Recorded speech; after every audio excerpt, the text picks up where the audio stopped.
Audio Jungle.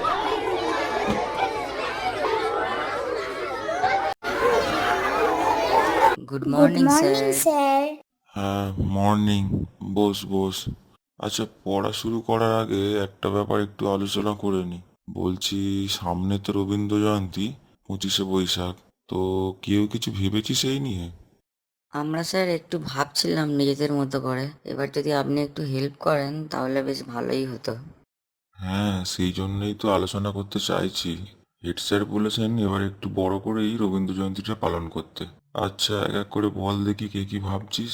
আচ্ছা শোন, তোরা নামগুলো কে কি করছিস সেটা লিখে আমাকে দিয়ে দিস। আর আপাতত একটু পড়াশোনা করি চল। স্যার আজ আর পড়তে ভালো লাগছে না, আপনি রবি ঠাকুরকে নিয়ে একটা গল্প বলুন।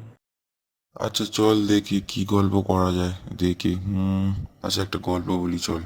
আচ্ছা, আমাদের রবি ঠাকুর বিখ্যাত সায়েন্টিস্ট অ্যালবার্ট আইনস্টাইনের সঙ্গে দেখা করতে গেছিলেন, তো সেই গল্পটা কে কে জানিস বল দেখি। হ্যাঁ স্যার শুনেছি এটা, কিন্তু ওনাদের কি কথোপকথন হয়েছিল সেটা জানার খুব ইচ্ছে। ঠিক আছে, আজ সেটাই বলবো। তো ওনাদের মধ্যে যে কথোপকথন হয়েছিল সেটা আমার তো এক্সাক্ট মনে নেই, তো আমি আমার মতো করে বলছি, সেটা তোরা শোন। সালটা 1930, গ্রীষ্মকাল। রবীন্দ্রনাথ ঠাকুর তখন ইউরোপ সফরে।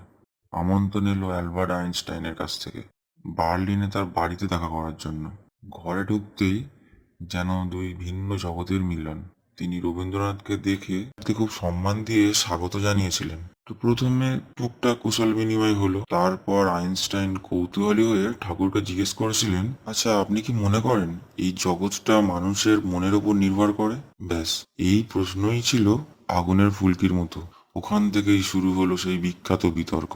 ঠাকুর বলেছিলেন, আইনস্টাইন তুমি তো সারাদিন ল্যাবে বসে সময় আর মহাকাশ নিয়ে অঙ্ক কষেছো, কিন্তু আমি সারা দুনিয়াতে বলে বেড়াচ্ছি যে এই প্রকাণ্ড মহাবিশ্ব এটা আসল মানুষের মনেরও একটা প্রতিফলন। আইনস্টাইন একটু অবাক হয়ে জিজ্ঞেস করলেন, আচ্ছা ঠাকুর, আপনি কি মনে করেন ভগবান বলে কেউ কি আলাদা কোথাও বসে আছেন, নাকি তিনি এই দুনিয়ারই ভেতর?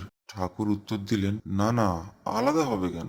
মানুষের ভেতরেই যে অসীম সত্তা আছে সেই হলো ডিভাইন। মানুষের বুদ্ধির বাইরে এই মহাবিশ্বে এমন কিছুই নেই যা আমরা বুঝতে পারি না। তাই মহাবিশ্বের সত্য আসলে মানুষেরই সত্য। আইনস্টাইন বললেন, আচ্ছা এই টেবিলটা কি আসলেই আছে, মানে কনসেপ্ট অফ রিয়ালিটি? ঠাকুর হাসলেন আর বললেন, না আইনস্টাইন, যদি কোনো মানুষই না থাকে তবে চাঁদকে চাঁদ বলার মতোই কেউ থাকবে না।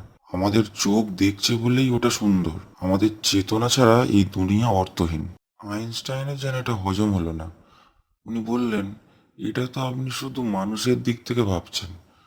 ঠাকুর তখন দারুণ একটা যুক্তি দিলেন, বিজ্ঞান হলো সেই ধ্রুব সত্য যা সবার জন্য এক, আর ধর্ম বা আধ্যাত্মিকতা হলো সেই সত্যকে আমাদের মনের গভীরে অনুভূতির সাথে মিলিয়ে দেওয়া। যখনই আমাদের মন আর বাইরের প্রকৃতি মিলে যায় তখনই আমরা গান গেয়ে উঠি বা বলি, কি সুন্দর। আইনস্টাইনের মত, পৃথিবী একটা মেশিনের মতো। আমরা থাকি বা না থাকি, পৃথিবী তার আপন নিয়মেই ঘুরবে, যেটাকে বলে অবজেক্টিভ রিয়ালিটি। আর ঠাকুরের মত, পৃথিবী একটা গানের মতো। যদি শোনার মতো মানুষই না থাকে তবে সে গানের কোনো দাম নেই। মানুষের মনই পৃথিবীকে বাস্তব করে তোলে, যেটাকে বলে সাবজেক্টিভ রিয়ালিটি। তো এই ছিল দুজনের কথোপকথন, যেটা আমি আমার মতো করে তোদেরকে বললাম। আচ্ছা তোরা কি বুঝলি বল দেখি এই কনভারসেশন থেকে? স্যার বলবো আমি? বল দেখি। স্যার দুজনের কনভারসেশন থেকে যেটা বুঝতে পারলাম, জীবনে বড় হতে গেলে আইনস্টাইনের মতো যুক্তিও লাগবে, আবার কবির মতো একটা সুন্দর মনও লাগবে। বাহ, ভালো বলেছিস, ঠিকই তাই। চল, আজ তো আর পড়াশোনা হলো না, আর পরের ক্লাস নিতে হবে, চল দেখি যাই। তাহলে কে কি করছিস লিস্টটা আমাকে একটু দিয়ে আসিস।